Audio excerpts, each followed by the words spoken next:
चल, डायपोल, और डायपोल में जब भी हम लोग बात करेंगे तो शॉर्ट डायपोल की बात करेंगे। लॉन्ग डायपोल का कोई मीनिंग होता नहीं है, क्योंकि लॉन्ग डायपोल मतलब फिर अगर वही बात हो गया, दो चार्ज है Q माइनस Q, उसका इलेक्ट्रिक फील्ड निकालना है ना, जो कि हमको आता है पहले से। हम लोग जब भी बात करेंगे तो शॉर्ट डायपोल की बात करेंगे, है ना। तो डायपोल लिखें भी तो शॉर्ट डायपोल ही होगा। और इलेक्ट्रिक डायपोल की बात करें बेसिकली अभी, क्योंकि मैग्नेटिक डायपोल भी होता है, ठीक है। तो इलेक्ट्रिक डायपोल मोमेंट एक फिजिकल क्वांटिटी है जिसको डिफाइन किया गया P बराबर Q इंटू डी। और लास्ट क्लास में हम कोशिश किए थे थोड़ा बहुत समझाने का कि Q इंटू डी प्रोडक्ट क्यों है ना, क्योंकि इसमें जब Q आप बढ़ा देते हो तो फर्क पड़ता है आगे दूर के फील्ड पे, ठीक है। और इसमें D जब चेंज करते हो तो भी फर्क पड़ता है, ठीक है। फिर इसके ओरिएंटेशन से फर्क पड़ता है, इसीलिए हम इसको वेक्टर क्वांटिटी डिफाइन किए हैं। और ऐसा वैसा वाला वेक्टर नहीं, एकदम मस्त परफेक्ट वेक्टर, ठीक है, मस्त कंपोनेंट वंपोनेंट लेके काम करने वाला, ठीक है। बात समझ में आ रही है। तो आज पहले थोड़ा सा तो हम लोग सीखेंगे कि इलेक्ट्रिक डायपोल मोमेंट कैलकुलेट कैसे करते हैं। First of all will try to calculate electric dipole moment for some simple arrangements, ठीक है। अब जैसे सिंपल लिखा हुआ है माइनस Q, अच्छा सबसे बड़ी बात, दोनों चार्ज बराबर मैग्नीट्यूड का होना चाहिए, तभी डायपोल का मतलब समझ में आ रहा। दोनों चार्ज बराबर मैग्नीट्यूड का होना है, they should be separated by a fixed distance d। तो इसका सीधा डायपोल मोमेंट आप बताओ जल्दी से, d, ठीक है। तो आप बोलोगे जो डायपोल मोमेंट है वो होगा Q, चार्ज का मैग्नीट्यूड लेना है, ठीक है, इंटू d वेक्टर। और d वेक्टर का डायरेक्शन किधर से किधर होगा, माइनस से प्लस की तरफ, ये याद रखना, ठीक है, माइनस से प्लस की तरफ। कोई दिक्कत? चलो, अब मान लो हम आपके सामने एक अरेंजमेंट रख देते हैं, इक्विलैटरल ट्रायंगल है, क्या है, यहां माइनस 2Q चार्ज है। अभी हम लोग क्या सीख रहे हैं, डायपोल मोमेंट का कैलकुलेशन, ठीक है। तो इस सिस्टम का नेट डायपोल मोमेंट आपको बताना है। हर साइड का मेजरमेंट क्या है, ए। 2 मिनट का टाइम है, छोटा सा सवाल है, जल्दी से ट्राई करो। इस सिस्टम का नेट डायपोल मोमेंट बताना है। शुरू हो जाओ। माइनस 2Q है और नीचे प्लस Q है, प्लस Q है। उस फॉर्मूला में नेट Q चार्ज नहीं है, ये दोनों चार्ज देखो, दोनों का मैग्नीट्यूड सेम है। अबे नेट तो 0 होगा बे, दिमाग काम कर रहा है क्या? ये बोल रहा है कि सर इसमें Q में Q लिखे हुए नेट लिखे हैं क्या, तो नेट तो 0 होगा। होश में हो? दोनों चार्ज देखो इक्वल मैग्नीट्यूड का है ना, एक प्लस और एक माइनस, तो उस चार्ज के मैग्नीट्यूड को सिर्फ लिखना। समझ में आया? पक्का? अबे दोनों का मैग्नीट्यूड तो सेम ही होगा ना, यही तो हम शुरू से बोल रहे हैं। Dipole is an arrangement of two equal and opposite charges separated by a fixed distance. तो उसी में तो बोल रहे हैं two equal and opposite charge. तो इसका बताना डायपोल मोमेंट, तो देखो बहुत आसानी से कर सकते हो। डायपोल मोमेंट वेक्टर है, ये याद रखिएगा। तो यहां माइनस Q और प्लस Q, एक डायपोल इधर होगा, अरे होगा, मान लेते हैं इसको बोल दिए P1, और एक माइनस Q और Q इधर होगा, इसको बोल दिए P2 वेक्टर। अरे बोल सकते हो। तो नेट डायपोल मोमेंट मेरे हिसाब से कुछ ऐसे आएगा, ठीक है। अब आप बोलोगे सर आपको कैसे पता चला बीचों बीच होगा, क्योंकि हमको पता है दोनों जो डायपोल बना है P1 और P2 दोनों का मैग्नीट्यूड सेम है, दोनों डायपोल का मैग्नीट्यूड सेम है, और दो वेक्टर का मैग्नीट्यूड सेम हो तो रिजल्टेंट उनके बीचों बीच पास करता है, वेक्टर का बेसिक फंडा है ना। तो बताओ P1 का मैग्नीट्यूड या P2 का मैग्नीट्यूड क्या होगा, क्या होगा, QA। अरे हो जाएगा, और इसको P मान लेते हैं, नहीं P नहीं मानते, हाँ P मान लेते मान लो, और इसको बोल देते हैं P नेट, क्या बोल देते हैं, P नेट। तो आप चाहो तो रिजॉल्व करके निकाल सकते हो, और थोड़ा सा फास्ट होना चाहते हो तो ऐसे लिख दो, पी नेट का मैग्नीट्यूड हो जाएगा under root P square plus 2PP cos 60 degree. खत्म। अब सॉल्व करोगे कि भी हम ही से करवाओगे? कर लोगे ना? डायरेक्शन कौन बताएगा? तो डायरेक्शन होगा, यहाँ पे वर्टिकली डाउनवर्ड बोल सकते हो, अरे है कि नहीं? यहाँ पे डायपोल का डायरेक्शन क्या होगा? नेट डायपोल मोमेंट जो होगा इस सिस्टम का वो किधर होगा? Vertically downward. तो डिस्क्रीट पार्टिकल के लिए करने में कोई दिक्कत नहीं होगा, आई होप। अरे डिस्क्रीट सिस्टम ऑफ पार्टिकल के लिए कोई खास दिक्कत तो होगा नहीं, है ना? कंटिन्यूस के लिए थोड़ा देख लें।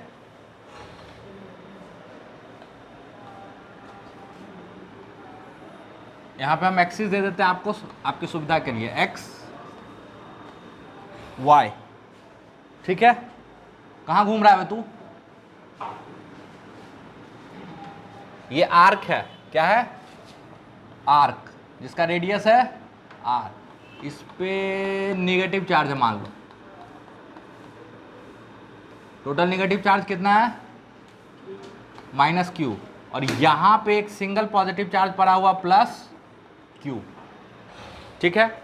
इस सिस्टम का नेट डायपोल मोमेंट बताना, इस सिस्टम का नेट डायपोल मोमेंट बताना। चलो थोड़ा सा और आसान कर देते हैं। आसान क्या मतलब, सिर्फ उलट देते ताकि कैलकुलेशन में आपको परेशानी नहीं हो ड्राइंग करने में।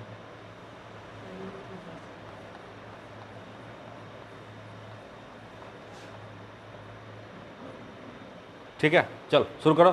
Calculate the net dipole moment of the system और द अरेंजमेंट।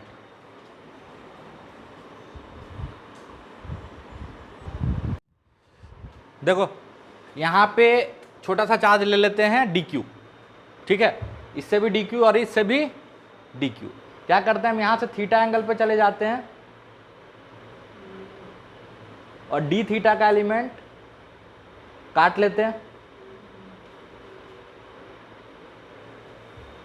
ठीक है? d थीटा का एलिमेंट काट लेते हैं। ठीक है? इस एलिमेंट पे कितना चार्ज होगा?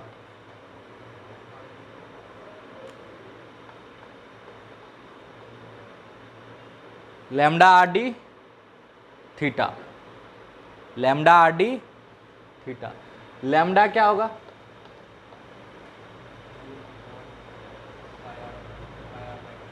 क्या? वेरी गुड, लैम्डा यही होगा ना, Q/πr/2। इसमें पुट कर दो तो जो dq चार्ज होगा वो कितना हो जाएगा?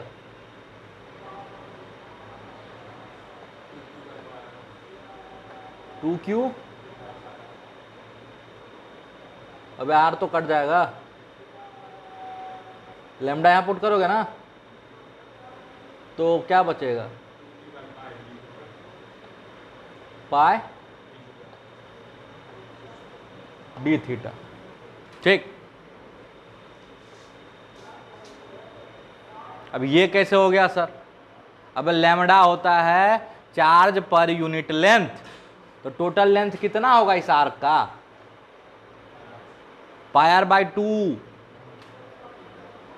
क्योंकि पूरा क्या होता है 2πr, तो उसका 1/4। अगर इतना निकालना नहीं आता तो 10वीं क्लास में जाओ, 10वीं नहीं 6ठी या 7वीं में सिखाते हैं आर्क वार्क का लेंथ निकालना, पेरीमीटर जहां सीखते हो तो वहां चले जाओ वापस। ठीक है? चलो, इसका डायपोल मोमेंट किधर होगा? माइनस से प्लस की तरफ। छोटा सा एलिमेंट लिए हैं तो ये डायपोल मोमेंट हम इसको बोल देते हैं डीपी वेक्टर। कोई दिक्कत?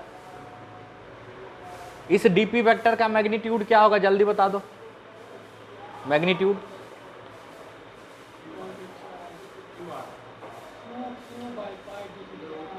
Are multiplied by 2q/π D theta.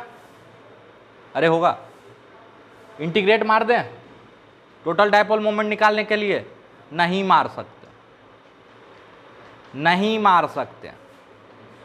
क्यों नहीं मार सकते हैं? तो देख मेरे भाई, अगर छोटा एलिमेंट यहाँ लेंगे तो इसका डायपोल मोमेंट इस डायरेक्शन में होगा, दूसरा एलिमेंट यहाँ लेंगे तो इसका डायपोल मोमेंट अलग डायरेक्शन में होगा। तो हर छोटा सा एलिमेंट का डायपोल मोमेंट अलग अलग डायरेक्शन में आ रहा। दैट मीन्स आप नंबर की तरह तो जोड़ नहीं सकते हो वेक्टर को, ये वेक्टर है कि स्केलर है, तो that means you have to take component. तो इसका दो कंपोनेंट ले लो, एक एक्स में ले लो, एक वाई में ले लो। तो dpx क्या हो जाएगा? r2 theta by sorry 2q by pi, और ये एंगल अगर थीटा है तो ये एंगल भी थीटा होगा। अरे होगा, तो ये हो जाएगा cos थीटा डी थीटा। आप इंटीग्रेट कर सकते हैं क्या? हाँ, सारा px वाला तो एक ही डायरेक्शन में होगा, तो यहां से मिलेगा डायपोल मोमेंट का x कंपोनेंट। अरे मिलेगा, तो ये मिलेगा आपको px 0 से पाई/2, क्योंकि वेरिएबल थीटा ये पूरा कांस्टेंट बाहर आ जाएगा, 2qr बाय पाई, और ये cos theta D theta. cos theta का इंटीग्रेशन sin थीटा होता है, माइनस sin थीटा नहीं होता, घुसा मार देंगे, क्योंकि sin थीटा का डिफरेंशिएशन cos थीटा होता है, तो cos थीटा का इंटीग्रेशन sin थीटा होता है ना। होश में रहा करो, 0 से पाई/2, तो पाई/2 1 हो जाएगा, 0 हो जाएगा, यानी px क्या आ जाएगा? 2qr by pi. ये डायपोल मोमेंट का x कंपोनेंट है। कोई डायपोल मोमेंट का y कंपोनेंट निकाल के बताओ जल्दी से। डायपोल मोमेंट का y कंपोनेंट जो आएगा py, वो इसी का साइन थीटा होगा। अरे होगा, r 2q r by pi,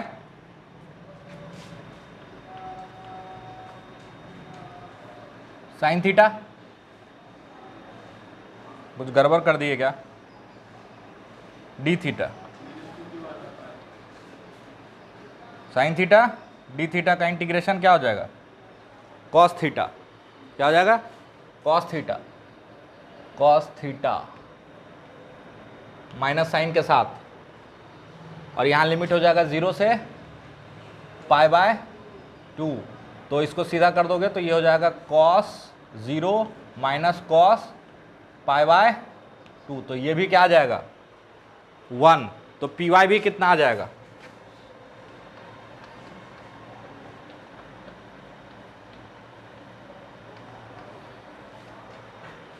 to Q R by pi. कर लो बे, इतना नहीं कर पाओगे क्या? मेरी शक्ल मत देखो, एक माइनस साइन के साथ आएगा इंटीग्रेशन, लिमिट उल्टा कर देंगे। तो यहाँ से क्या क्लियर हो रहा है? आपका जो डायपोल मोमेंट वेक्टर आ रहा है, नेट डायपोल मोमेंट वेक्टर, उसका x कंपोनेंट और y कंपोनेंट बराबर है। तो आपका डायपोल पक्का जो है ना, नेट डायपोल मोमेंट p, वो 45 डिग्री पे रहा होगा। अरे रहेगा, रहेगा। और कोई p का मैग्नीट्यूड पूछ ले तो ये हो जाएगा √2 और 2qr बाय पाई। अब बोलोगे सर ये आपको कैसे पता चला? तो बचपन से करते आ रहे हैं। अगर वेक्टर का x कंपोनेंट y कंपोनेंट बराबर हो तो √2 कोई एक कंपोनेंट को √2 से मल्टीप्लाई कर दो, वही आंसर आता है। अगर आप उसमें भी आपको तकलीफ है तो मेरा चैनल खोलना, ठीक है, प्लेलिस्ट में जाना, उसमें क्लास 11th के वीडियो में जाना, ब्रिज कोर्स के नीचे वेक्टर मिलेगा, पूरा कर लें, ठीक है।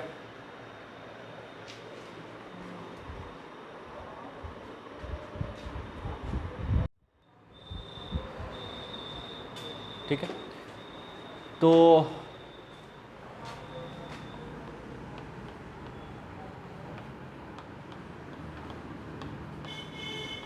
इलेक्ट्रिक फील्ड ऑन द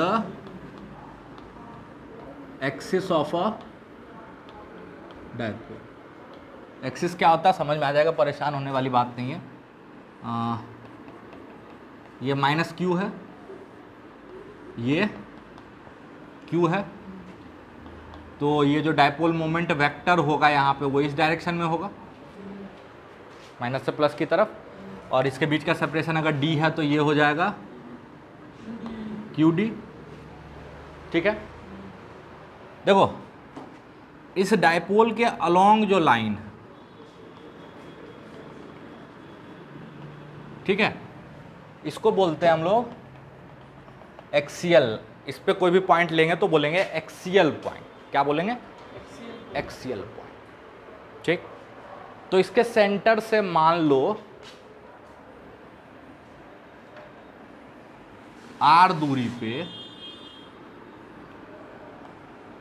हमको यहां पे फील्ड बताना, इसके सेंटर से r दूरी पे फील्ड बताना है ड्यू टू दिस अरेंजमेंट। और चूंकि ये शॉर्ट डायपोल है तो आप बोल सकते हो r is way way larger then d। r is way way larger then d। कोई दिक्कत? पहले एक बार ट्राई करो फिर हम बताएं, क्योंकि 2 पॉइंट चार्ज का फील्ड निकालना तो सिखा चुके हैं। तो बेसिकली 2 पॉइंट चार्ज ही तो है। अरे एक प्लस क्यू है एक माइनस क्यू है, उसका नेट इलेक्ट्रिक फील्ड निकाल नहीं सकते हो। अब ये चीज़ तो एकदम शुरू में सिखाया था, इलेक्ट्रिक फील्ड एक 4Q चार्ज होता था, एक -Q चार्ज होता था, कहाँ पे फील्ड 0 होगा, कहाँ पे कितना होगा, उसमें क्या दिक्कत है? अब दूरी बीच से नाप दिए तो क्या हो गया? तो गजब गजब आदमी, ओरिजिन हम तुम्हारे कहने पे लेंगे। अबे हम 0 करना पूछे, हम पूछे हैं सेंटर से r दूरी पे फील्ड बताओ।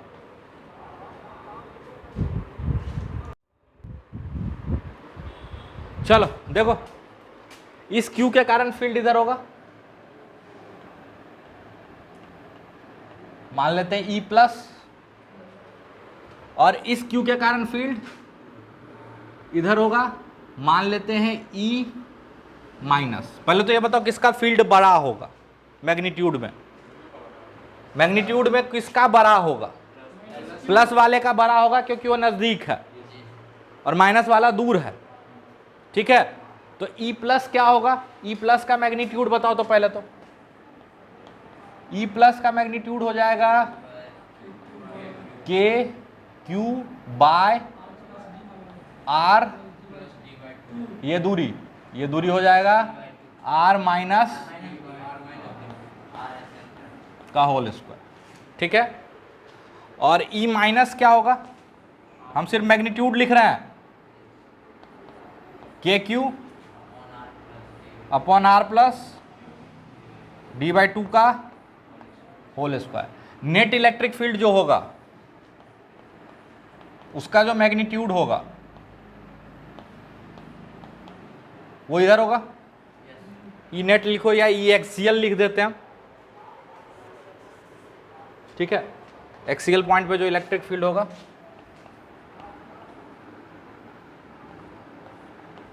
ये क्या हो जाएगा?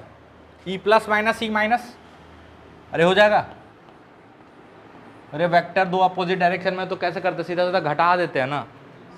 KQ/R माइनस d/2 का whole square minus KQ/R plus d/2 का होल स्क्वायर। ठीक है, तो ये हो जाएगा आपको R² माइनस d²/4 का होल स्क्वायर। ठीक है, A + B A - B formula लगाने आता है। ठीक है, +4AB तो पगला हो गया। तो होल स्क्वायर को हम बाहर रखे हैं, और ये A + B और A - B, तो A² - B², उसका होल स्क्वायर। चलो KQ कॉमन ले लो, ये हो जाएगा R प्लस d/2 का होल स्क्वायर, तो R² d²/4 प्लस 2 × RD, तो क्या बचेगा? सिर्फ RD। ठीक है, minus R² minus d²/4 plus RD होगा कि घबरा रहे हो यहाँ अब तक? अभी सिर्फ मैग्नीट्यूड निकाल रहा है, और नेट फील्ड का डायरेक्शन किधर है, उस डायरेक्शन में। ठीक है, चलो इसको कैंसिल कर सकते हो, आर स्क्वायर के रिस्पेक्ट में डी स्क्वायर बाय 4 बहुत छोटा हो। ठीक है, ये दोनों तो मर गया। ठीक है, तो ये बच जाएगा 2k³ R D bye R4। तो ये हो जाएगा, इसको हम लिख सकते हैं 2kp।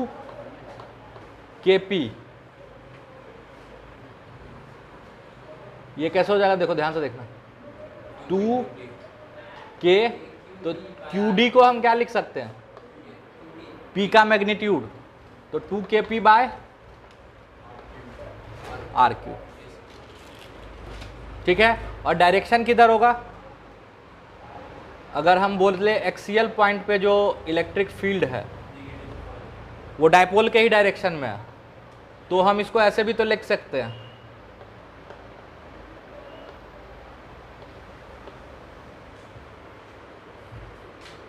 टू के पी बाय R3। इस साइड निकालना, इस साइड।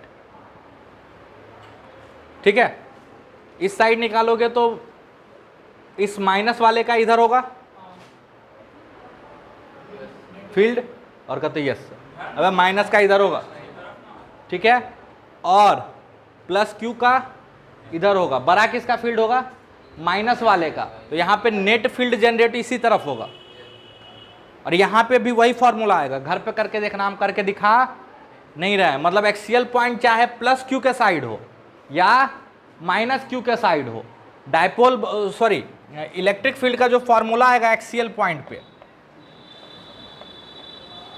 वो इतना ही आएगा, 2kp बाय R3।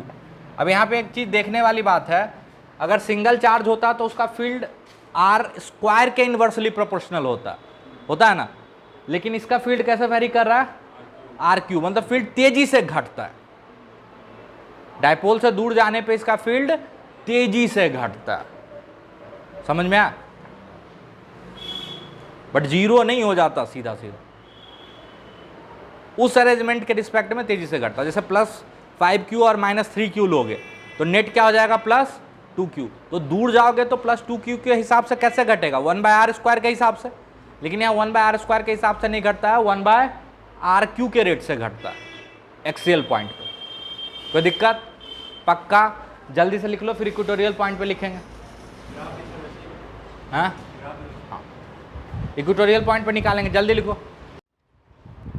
चल, इक्वेटोरियल पॉइंट क्या होता है, तो ये डायपोल है मान लो,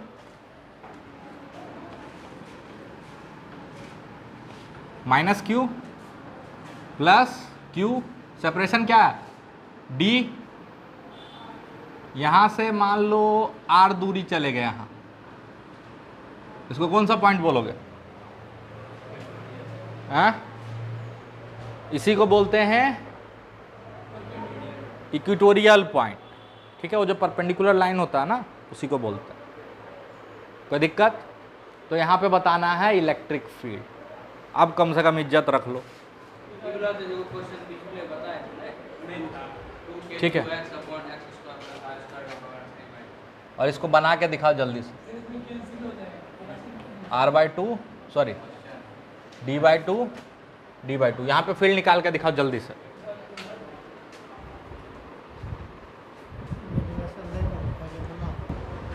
चलो इधर आ, कौन नालायक बोला कि 120 डिग्री है बे,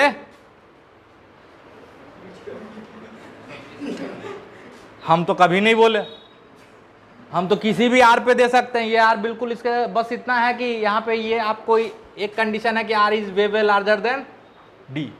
काहे का 120 डिग्री बे, अगर आर बहुत बड़ा है डी से तो ये तो बहुत छोटा एंगल बनेगा। हाँ, 120 डिग्री, मतलब मजा आना चाहिए ना, सॉल्व हो जाना चाहिए, कुछ लगा वो नालायक गधा। ये -q है और ये +q है, इसका फील्ड किधर होगा, माइनस का फील्ड इसकी तरफ होगा। अरे होगा, कितना होगा,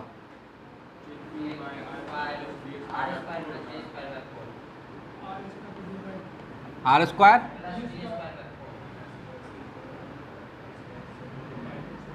स्क्वायर प्लस, तू पगला हो रहा है क्या, के क्यू बाय आर स्क्वायर होता है ना।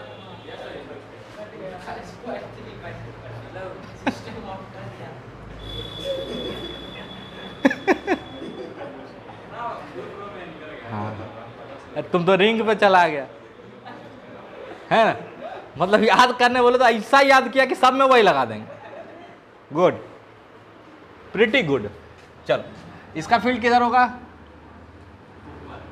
हमको लग रहा है आप लोग का संतुलन बिगड़ रहा है जैसे जैसे टॉपिक्स आगे बढ़ रहा है। ये बोल सकते हैं हम ई माइनस का मैग्नीट्यूड और ये ई प्लस का, ये कितना होगा, उतना ही होगा, K Q by R square plus D square by 4। ठीक है, दूरी का स्क्वायर होता है ना, ऐसे अंडर रूट हो जाता है। ठीक है, दूरी कितना, दूरी है under root R square plus D square by 4, लेकिन दूरी का स्क्वायर होता है। अब एक चीज फिर से देखो, ये दोनों वेक्टर सेम मैग्नीट्यूड का है, तो मेरे हिसाब से इसका रिजल्टेंट इस लाइन के अलॉन्ग आएगा। डायपोल मोमेंट इधर है और इसका नेट इधर आ रहा है, डायपोल मोमेंट के ऑपोजिट आ रहा है, ये ध्यान रखिएगा, डायपोल मोमेंट के ऑपोजिट आ रहा है। ठीक है, ये एंगल बोल देते हैं थीटा, तो ये भी हो जाएगा थीटा। तो मेरे हिसाब से देखो, इधर वाला जो कंपोनेंट है वो तो कैंसिल आउट हो जाएगा। अरे ये साइन थीटा वाला कंपोनेंट दोनों का कैंसिल आउट हो जाएगा, सिर्फ बचेगा कॉस थीटा।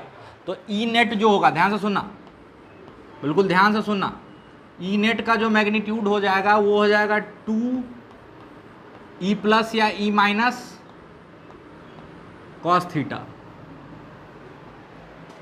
अरे होगा, चलो, तो ये हो जाएगा 2 into K Q by R square plus D square by 4। Cos theta का वैल्यू बताओ। अबे ये मार खाएगा हमसे।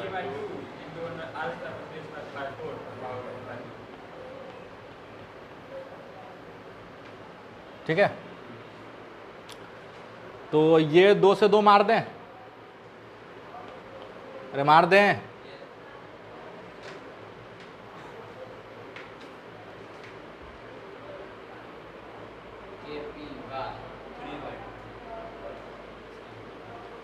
एक सेकंड, कुछ छूट रहा है क्या,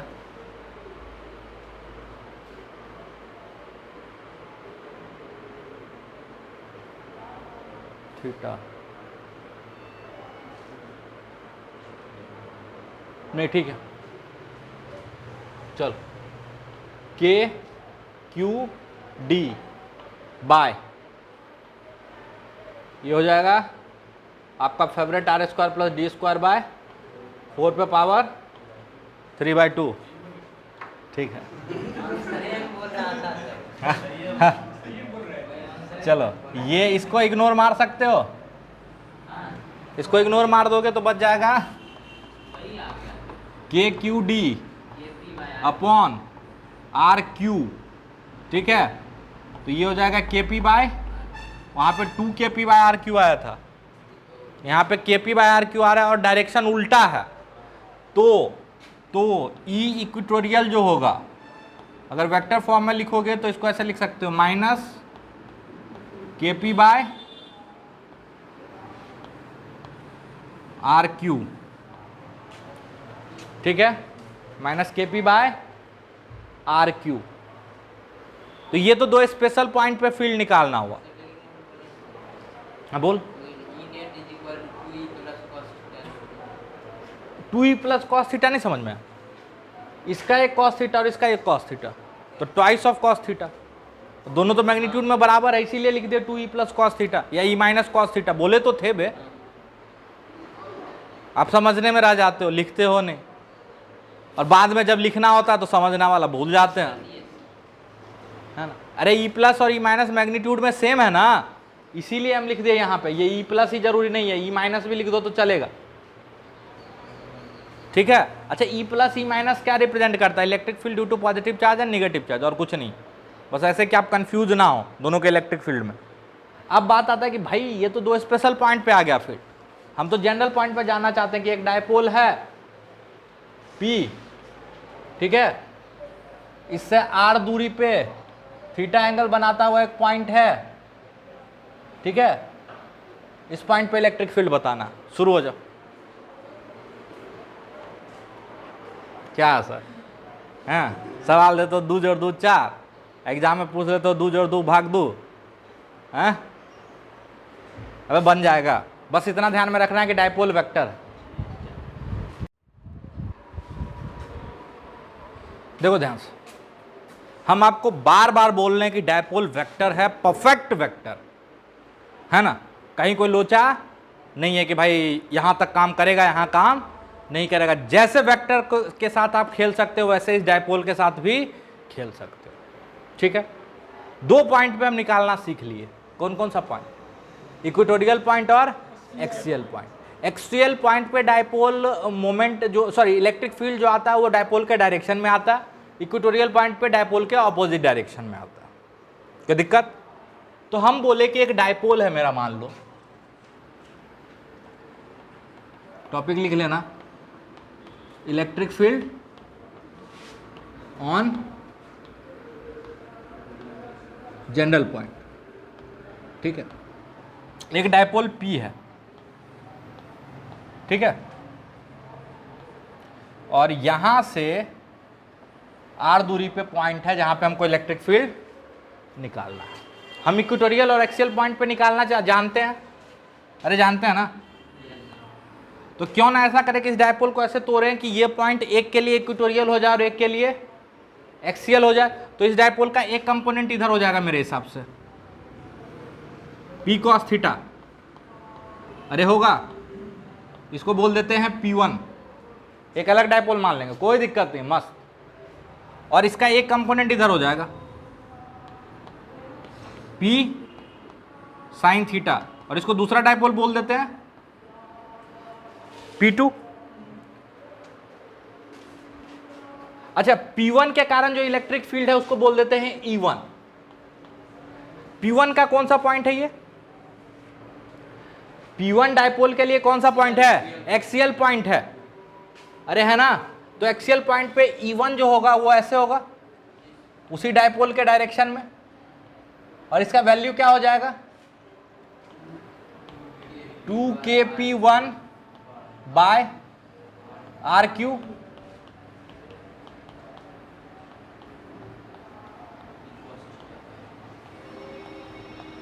अरे हो गया, इलेक्ट्रिक फील्ड का ये कंपोनेंट निकल गया। दूसरा कंपोनेंट, डायपोल का दूसरा हिस्सा इधर है, तो इसके लिए ये कौन सा पॉइंट है? देखो, P2 डायपोल के लिए कौन सा पॉइंट है? इक्वेटोरियल पॉइंट है, तो E2 इधर होगा मेरे हिसाब से, अरे होगा। और E2 मेरे हिसाब से मैग्नीट्यूड में हो जाएगा KP2 बाय RQ। तो E2 can be written as KP sine theta by RQ। अब नेट इलेक्ट्रिक फील्ड, नेट तो भाई इनका वेक्टर सम होगा, अरे यही होगा ना, नेट इलेक्ट्रिक फील्ड इनका वेक्टर सम होगा। तो ई नेट क्या लिखोगे अगर मैग्नीट्यूड में पूछ ले तो?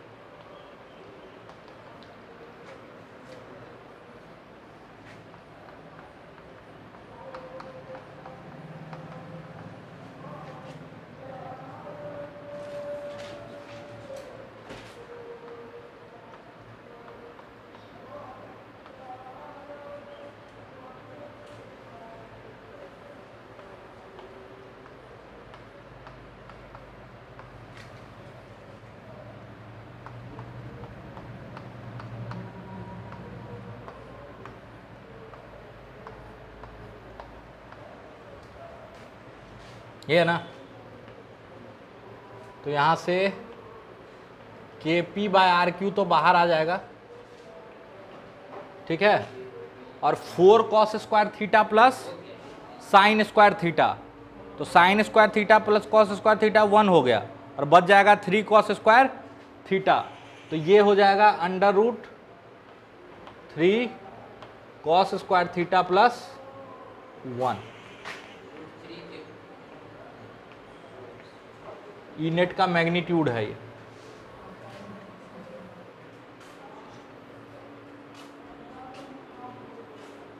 डायरेक्शन भी बताना होगा, मान लो अल्फा एंगल बना रहा है ना, तो टेन अल्फा क्या लिखोगे बताओ, E2/E1, तो यहां से मेरे हिसाब से ये दिख रहा है E2/E1 करने पे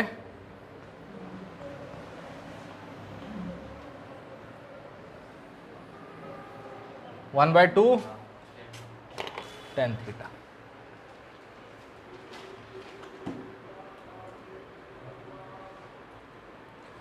मस्त वेक्टर की तरह काम कर रहा है ना। Same derivation H C Verma में से भी एक बार देखिएगा, ठीक है, थोड़ा सा लेंदी है उसमें, क्योंकि वो वेक्टर की तरह ना करके इसको पहले सॉल्व किए हैं, पोटेंशियल निकाले हैं और फिर पोटेंशियल को डिफ्रेंशिएट करके electric field equal to -dV/dr उससे निकालें, तो वो भी मेथड देख लीजिएगा, ठीक है। बट उससे बहुत आसान मेथड है, सीधा सा मेथड है ये, प्यारा सा है कि नहीं, कोई दिक्कत, पक्का, ठीक है।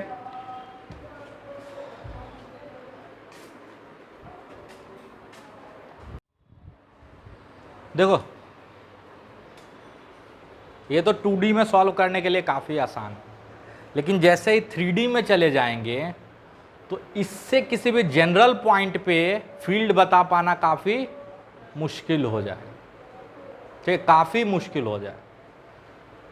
तो एक फॉर्मूला है इलेक्ट्रिक फील्ड, इसमें ये मान के चल रहे हैं कि डायपोल ओरिजिन पे है, किसमें, जो हम फॉर्मूला लिखें, और उससे r पोजीशन वेक्टर पे अगर उसका फील्ड लिखना हो तो वो हो जाएगा K/RQ ब्रैकेट में 3P.r cap, where r is the position vector of the point with respect to dipole, ठीक है, -P, ठीक है। ये जनरल फॉर्मूला, और ये फॉर्मूला आप इसमें भी यूज कर सकते हो कि अगर मान लो P वेक्टर दिया हुआ है इस सवाल में, P वेक्टर दिया हुआ 3i cap - 2j cap plus k cap into 10⁻⁻6 coulomb metre, dipole का यूनिट यही होता है, चार्ज इंटू डिस्टेंस, तो coulomb metre is kept at origin, ठीक है। तो इलेक्ट्रिक फील्ड बताना है 5,3,1 पे, तो पोजीशन वेक्टर क्या हो जाएगा 5i cap 3j cap plus k cap हो जाएगा ना, तो डायरेक्ट वो फार्मूला लगाओगे आंसर आ जाएगा। समझ में आया? अगर इस मेथड से चलने की कोशिश करोगे तो चक्कर वक्कर आएंगे। और जेई एक सवाल पूछ दिया था पिछले साल, लोग है ना, कुछ अच्छे टीचर इसको बहुत साल से पढ़ा रहा है, इस उम्मीद में जेई का भी सवाल पूछे, और संजोग से पिछले या पिछले के पिछले साल एक सवाल आ गया, ठीक है। जिसको अगर इस मेथड से जाओगे तो काफ़ी लेंदी जाता है, और उस मेथड से जाओगे तो एक लाइन में आंसर आ जाता है। दूसरा काम, ये सवाल ट्राई करके देखना, दूसरा काम, ये जो फॉर्मूला हम लिखे इसको डिराइव करने की कोशिश कीजिए।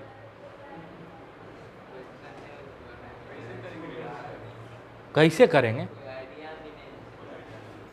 अब एक डायपोल ओरिजिन पे बना लेना है ना, एक जनरल पॉइंट मानना आर के डायरेक्शन में, सॉल्व करने की कोशिश करना, ऐसे ही होता है। डेरिवेशन कैसे होता है, ठीक है। तो ट्राई टू डिराइव इट, और जब हम डिराइव करेंगे तो फिर बोलोगे अरे सर इतना आसान था, है ना। हाँ, आप इस फॉर्मूला तक खुद पीछे से नहीं पहुंच सकते हो, बट हाँ अगर हम ये लिख दिए कि इसको प्रूफ करना तो वो तो एटलीस्ट कर सकते हो, है ना। अबे बचपन में LHS = RHS किए हो, कर लेना भाई, हाँ वही है, ये भी वही है, ठीक है, टेंशन नहीं लेने का। तो इसको प्रूव करोगे, ठीक है। अगला पॉइंट लिखो, electric potential due to a dipole.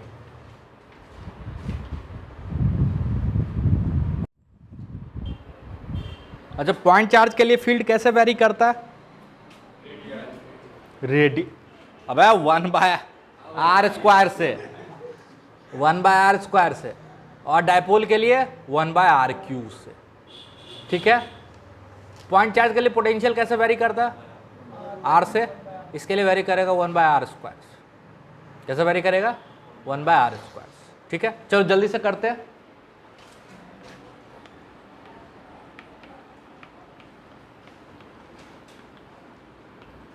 Electric potential due to a dipole, ठीक है। Potential is the property of space not the system. याद करो, कुर्बानी बहुत हिम्मत करके, बहुत मेहनत करके पढ़ाया था पोटेंशियल, है ना। We are talking about V, not we are not talking about U, है ना। We are talking about V. देखिए डायपोल है, अगेन 2 पॉइंट हो सकता है, -q +q। पहले तो सबसे आसान पॉइंट पे करते हैं, बताओ जल्दी से, ये कौन सा पॉइंट हो गया? इक्वेटोरियल पॉइंट पे पोटेंशियल बताओ। अबे इससे आसान जिंदगी में नहीं होगा। तुम्हारा फेवरेट नंबर, तुम्हारा फेवरेट नंबर, हाँ 0, तुम्हारा फेवरेट नंबर 0, तुम्हारा इंटेलिजेंस 0, तुम्हारा IQ लेवल 0, वही इसका आंसर है 0, ठीक है। कैसे है? तो ध्यान से देखो, अबे नालायक, इसके कारण जो भी पोटेंशियल होगा KQ/R होता है, तो जितना माइनस में होगा उतना इसके कारण प्लस में होगा, दूरी तो सेम है, तो पोटेंशियल 0 हो गया, खत्म, गधा उल्लू। तो इक्वेटोरियल पॉइंट पे पोटेंशियल क्या हो गया? 0, है ना। और अगर हम चाहें तो इसको ऐसे लिख सकते हैं, ध्यान से देखना, ध्यान से देखना, बस इसको मैथमेटिकली कन्वर्ट कर रहे हैं ताकि आपको थोड़ा सा आइडिया हो जाए। हम इसको लिख दिए ऐसे, KP.r डिवाइडेड बाय r²। तो कोई दिक्कत है? आंसर अभी भी 0 ही आएगा। क्या है ऐसा लिख रहे हैं, अभी समझ में आएगा, ये परेशान नहीं होने का। अबे P वेक्टर इधर है, R वेक्टर इधर है, तो डॉट प्रोडक्ट करेंगे तो 0 आ जाएगा, काम खत्म, है ना। ऐसे क्यों लिख रहे हैं? क्योंकि ये जनरल फार्मूला बन जाएगा, आगे चल के ये जनरल फार्मूला बन जाएगा। कहीं पे भी जनरल पॉइंट पे भी निकालेंगे तो सीधा ये फार्मूला लगाना है, KP.R डिवाइडेड बाय r², कहानी खत्म। समझ में आया? इसीलिए ऐसे लिख रहा। चलो, इक्वेटोरियल पॉइंट पे क्या आ गया? पोटेंशियल 0। अब कौन सा पॉइंट बचा? एक्सियल पॉइंट, -q +q, यहां से r दूरी पे, पहले प्लस वाले साइड में जा रहे हैं, ठीक है। और इसमें मत सोचना कि प्लस माइनस में सेम आएगा, इसमें उल्टा आएगा, ठीक है, प्लस माइनस साइन के साथ आएगा, तो ये चीज ध्यान में रखिएगा। चलो, तो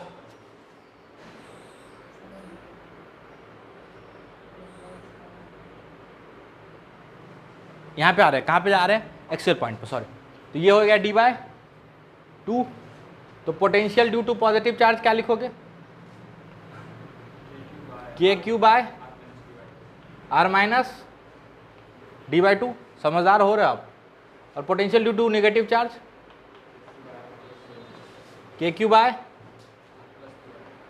प्लस d/2, माइनस साइन के साथ वे पोटेंशियल लिख रहे हैं, पोटेंशियल में डायरेक्शन नहीं होता, ठीक है। तो नेट पोटेंशियल क्या हो जाएगा? V बताओ, KQ बाहर ले लो, 1/R minus d/2 minus 1/R plus d/2, ठीक है। तो V बराबर क्या हो जाएगा? KQ, समझ में नहीं आ रहा? क्या समझ में नहीं आ रहा? तो समझ गया।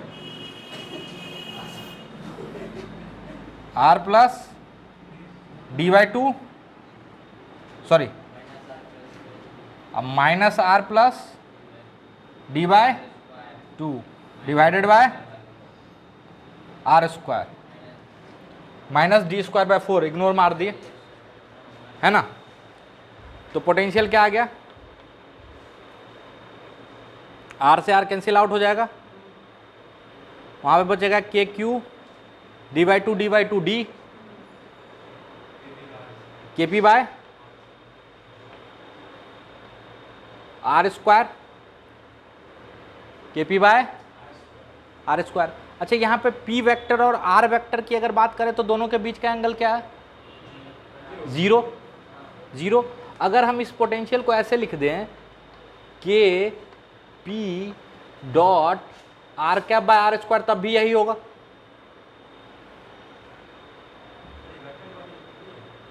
कौन, तो हम कहाँ लिख रहे हैं वेक्टर, ये डॉट प्रोडक्ट है भाई, डॉट प्रोडक्ट जैसे करोगे तो क्या बन जाएगा, स्केलर। तो क्या देखो ये चेंज करने से कुछ फर्क पड़ रहा है क्या, अबे कॉस जीरो जो है 1 को क्या लिख दोगे कॉस जीरो, और यहाँ पे पी और इसके बीच का एंगल क्या है आर कैप, डायरेक्शन से ही मल्टीप्लाई करोगे ना। अच्छा आर कैप क्यों लिखे, एकदम नहीं घबराना, बिल्कुल बताना, बिल्कुल बताना, के पी आर स्क्वायर, ठीक है। अब हम बोल रहे हैं कॉस जीरो, साथ में क्या मल्टीप्लाई कर दिए कॉस जीरो, क्योंकि 1 है, अरे है ना, है कि नहीं, यहां तक कोई दिक्कत हो तो बता दो, ठीक। एक बताओ, ये वेक्टर ए है और ये वेक्टर बी, ठीक है। अगर ये एंगल क्या है थीटा, तो बी का कंपोनेंट ए के अलॉन्ग क्या होता है बी कॉस थीटा। इसको चाहो तो आप ऐसे भी लिख सकते हो अगर कुछ कुछ याद आ रहा है तो यहां डायपोल का कंपोनेंट आर के अलॉन्ग क्या है P cos zero, P cos zero को क्या लिख सकते हैं पी डॉट आर कैप, बस वही कर रहा है। देखो ये फॉर्मूला और ये फॉर्मूला अभी तक सेम आ रहा है ना, मतलब यहां पे भी ये फॉर्मूला मस्त लगेगा, इधर भी मस्त लगेगा। हाँ बोलना,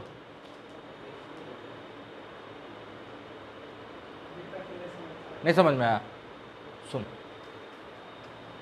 अगर हम यहां से पूछे कि हम लिख दिए P और अपने मन से मल्टीप्लाई कर दिए cos जीरो, क्योंकि cos जीरो 1 होता है ना। अच्छा P का कंपोनेंट अगर R के अलॉन्ग पूछेंगे तो आप बोलोगे P cos थीटा, एंगल क्या है यहाँ पे जीरो, तो P cos जीरो, या P का कंपोनेंट R के अलॉन्ग पूछोगे तो हम एक वेक्टर का कंपोनेंट जिसके अलॉन्ग पूछते हैं वो वेक्टर पूरा आता है, और जिसके अलॉन्ग कंपोनेंट पूछते हैं उसका डायरेक्शन आता है, तो वही तो लिख दिया। P cos zero is basically component of P along R। अरे P का कंपोनेंट R के अलॉन्ग, R वेक्टर ऐसे है और P वेक्टर भी इधर ही है माइनस से प्लस की तरह, तो P का कंपोनेंट R के अलॉन्ग अगर पूछेंगे तो क्या लिखोगे P cos जीरो, और उसी चीज को मैथमेटिकली ऐसे भी तो लिख सकते हैं P डॉट आर कैप। हे भगवान, A का कंपोनेंट B के अलॉन्ग, सॉरी B का कंपोनेंट A के अलॉन्ग क्या लिखते हो B cos थीटा या B dot R cap, sorry A cap यहाँ पे, तो उसी तरह P का कंपोनेंट R के अलॉन्ग लिख रहा है, तो P पूरा वेक्टर है ना, और R के अलॉन्ग तो R कैप वेक्टर। थोड़ा सा आराम से सोचना, कंपोनेंट लेना सिखा चुके हैं, बहुत मेहनत करके सिखाए, ठीक है। इस साइड अगर हम ले, तीनों हम रिजल्ट लिख रहे हैं एक ही जगह पर, ये इक्वेटोरियल पॉइंट, ये एक्सियल में एक साइड, एक्सियल में दूसरे साइड लिखना आप खुद से, अब माइनस क्यू प्लस क्यू, इधर माइनस वाले साइड, तो ये आंसर आएगा minus K P by R Q. Solve करके देख लो, minus K P by R Q. अच्छा P वेक्टर किधर है इधर, और R वेक्टर किधर है इधर, ध्यान से देखो, तो इसको हम चाहें तो ऐसे लिख सकते हैं, K P cos pi by R. P cos pi is basically component of P along R. ये पी वेक्टर है, ये आर वेक्टर है, तो पी का कंपोनेंट आर के अलोंग लोगे तो क्या लिखोगे, पी कॉस पाई। तो अगेन हम बोल सकते हैं इसको, it is K P dot R cap by R square.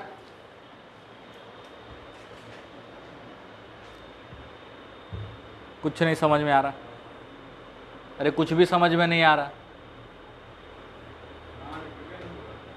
क्या?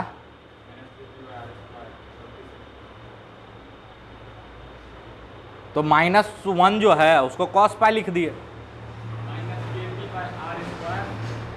हाँ अच्छा, ये सॉरी, ठीक, अब ठीक है। चल अब किसी जनरल पॉइंट पे लिख देते हैं जल्दी से। ये P है, यहां से कितना एंगल बना रहा है, थीटा। यहां पे बताना है r दूरी पे पोटेंशियल। तो P का दो कंपोनेंट होगा, एक मान लो P1 और एक मान लो P2। P1 है P cos थीटा और P2 है P sin थीटा। P2 के कारण कोई भी पोटेंशियल नहीं होगा क्योंकि P2 के लिए इक्वेटोरियल पॉइंट है और P1 के लिए कैसा पॉइंट है, एक्सियल पॉइंट है। तो इसके लिए पोटेंशियल क्या हो जाएगा, कौन सा वाला, प्लस वाला कि माइनस वाला, प्लस वाला। और यही अगर थीटा ऑब्ट्यूज में हो जाता तो माइनस वाला हो जाता। मतलब थीटा के वेरिएशन से पोटेंशियल पे फर्क पड़ रहा है, पड़ रहा ना। यानी अच्छा, इसका भी अगर सीधा सीधा पोटेंशियल लिखे तो आप लिखोगे के P cos theta by R square. Again theta is the angle between P vector and R vector, तो this can be written as K P dot R by R square. और अगर ये ऑब्ट्यूज है तो भी एडजस्ट कर लेगा, अरे माइनस वाला आएगा और वहां पे चूंकि डॉट प्रोडक्ट लोगे ऑब्ट्यूज वाला तो वो माइनस साइन के साथ आ जाएगा, अरे आ जाएगा ना। तो इसीलिए सीधा सीधा मेरे पास जनरल फॉर्मूला पोटेंशियल का आ गया, बिल्कुल general, K P dot R cap by R square. और सब आप ही से डिराइव करवाएं। हाँ हम हेल्प किए। तो किसी डायपोल के कारण किसी भी जनरल पॉइंट पे पोटेंशियल क्या होगा, K P R cap by R square. बिल्कुल जनरल पॉइंट पे, हर जगह पे सेम फॉर्मूला आ रहा ना। और जल्दी से एक बार रिवाइज कर देते हैं, एक्सियल पॉइंट पे फील्ड कितना आता है,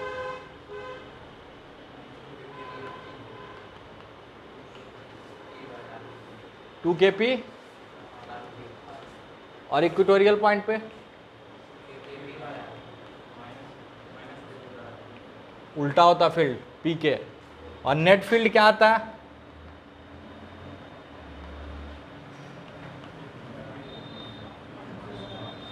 ये मैग्नीट्यूड है सिर्फ, ठीक है।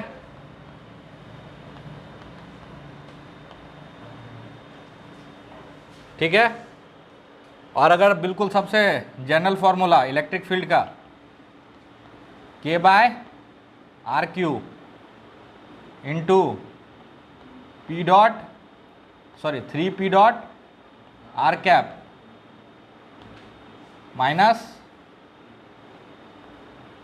पी वेक्टर, ठीक है।